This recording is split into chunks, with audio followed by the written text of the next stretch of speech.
Hi there, welcome back to Philosophy of Strength. Episode, I think we're into the 90s by now, maybe.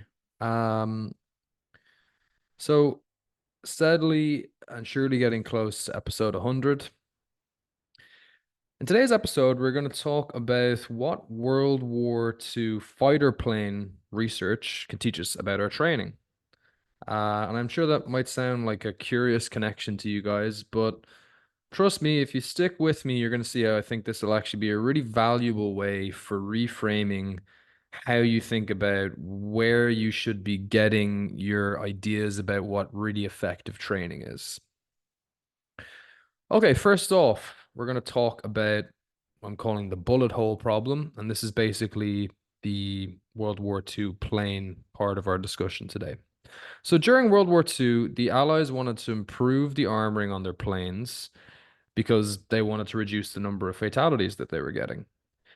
But with that armoring, you would have a trade-off. Obviously, too much armor would affect a plane's range, so basically its ability to travel for a long distance without having to refuel. Too much armor would drastically reduce that. If you didn't have enough armor, obviously you'd have a bigger range, but it would be easier to get shot out of the sky. So really what they wanted to do was figure out where the crucial weak points were in the plane, and they would prioritize armoring those points the most. So they conducted a study where they analyzed the bullet holes on any planes returning from combat. Now, you can actually go on to Google Images yourself and see a photo of what this looks like.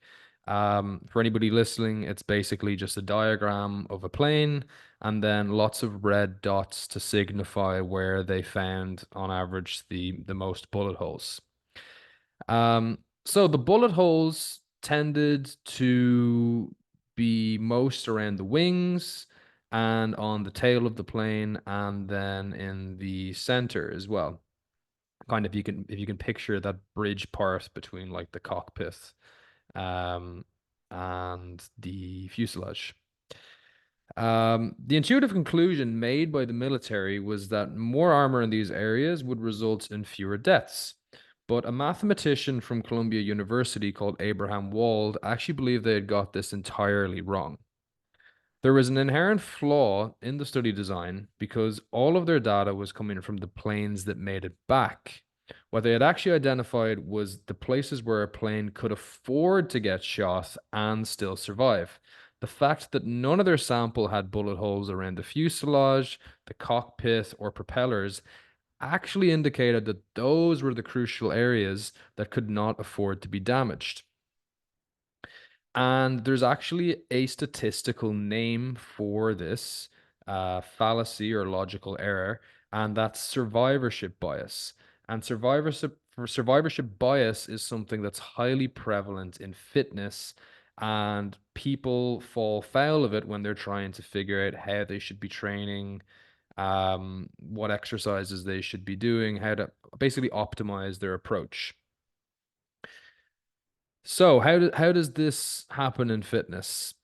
Well, you're probably somebody who doesn't want to just get okay results. You want to get the best results that you can. And it's understandable that in the quest for attaining those, you're going to look at what the people who you can see with the best results are doing. You're going to look on places like YouTube, you look on social media apps like Instagram and TikTok and see what big, strong people are espousing as the best way to do things. Because the assumption is that the exercises that they do, the way they structure their program, the technique they use, etc., must be the best because they're the best. But this is actually just another form of survivorship bias.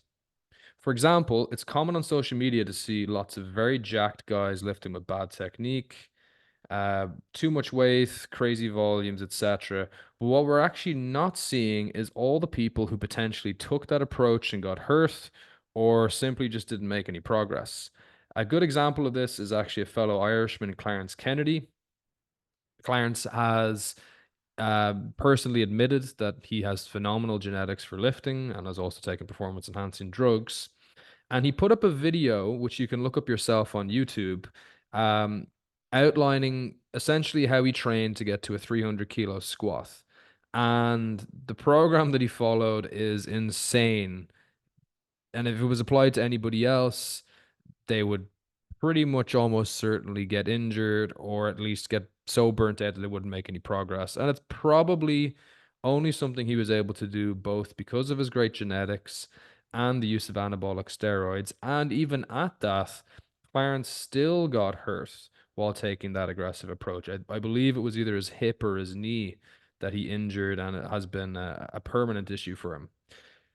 And to Clarence's credit, he does directly advise people not to do what he did. So the question then is, where should we be looking, to avoid the survivorship bias? And I think actually, in order to control for things like amazing genetics, you actually need to look to people who beat the odds. Because the bottom line is that there's always a chance that elite level athletes have succeeded in spite of how they're trained and not because of it. We only have to look at how many times there has been things that athletes have said is absolutely critical and a huge part of their success, and then later turned out to either not be all that important when we researched it, or we found that it's actually actively harming your progress. Some examples of that would be things like the anabolic window, when bodybuilders used to say that it was absolutely critical to take protein immediately after you train. We found that that wasn't very important at all. You actually have about 3 or 4 hours after training to work with to optimize the effect of protein on your recovery. Um, there's a lot of bodybuilders out there who have said things like the range of motion on the exercises weren't important so long as you're feeling the muscle. Mind muscle connection is not totally unimportant, but we've certainly seen with research that getting a muscle into a fully stretched position is one of the most important things you can do to optimize growth. So those are just a few examples of things that had you just gone with what the biggest, strongest people were saying, you actually would have been led astray and your results would have been harmed a little bit. Um, and the simple reality is that people with amazing genetics who are on drugs can honestly afford to do some pretty dumb, non-optimal stuff and still get phenomenal results, particularly if you happen to have a genetic proclivity to being particularly resistant to injury, which, as an aside, in my opinion, is potentially one of the most important aspects of genetic advantage that you could have to be an elite level athlete. Because if you get hurt, then you can't train and you can't perform. Um, so I think if we really wanted to get a strong idea of what works best, we should actually be looking at what got very weak people to just a modest strength level. So I'm far more interested in knowing what the guy who struggled with deadlifting the empty bar on day one did to progress than somebody who was able to pull 200 kilos on their first day. Because whatever the person who got from struggling with the empty bar to say 100 kilos did is going to be much closer to our version of where the plane actually needs to be armored, because they didn't have things like genetics on their side. They didn't have anything except trying to follow a program, and the stuff that worked for them is probably much closer to the stuff that you actually have to be doing to make progress. Because if they had taken a suboptimal approach, they might not have made much or any progress at all. So, as it happens, I've trained a lot of people with very mad genetics, myself included. I was terrible at sports, and was picked last for pretty much all of them. And I've also read a lot of research around what tends to work best for beginners. So I've put together a free beginner program that uses all the stuff that I've found works best. And you actually get that 100% for free when you sign up to my newsletter. So to do that, all you have to do is go over to my Instagram at dysfunctional patterns, or if you search Killian O'Connor, I should come up. And in my link tree there, you'll be able to subscribe to the newsletter. You'll immediately be sent a welcome email with that free beginner program in there. There is 1 day, 2 day, 3 day options in that program, and a load of different exercise options as well, depending on your preferences, what equipment you have access to, etc. So, hope you guys have found that valuable. Remember to try to avoid survivorship bias. Look to coaches, sources of information who themselves have had to train people who aren't great. Particularly elderly people can be a great one. You have to be very careful with making sure you know what you're doing there. Don't be duped into thinking that just because somebody got great results for themselves, that they can get great results for you. Okay, until next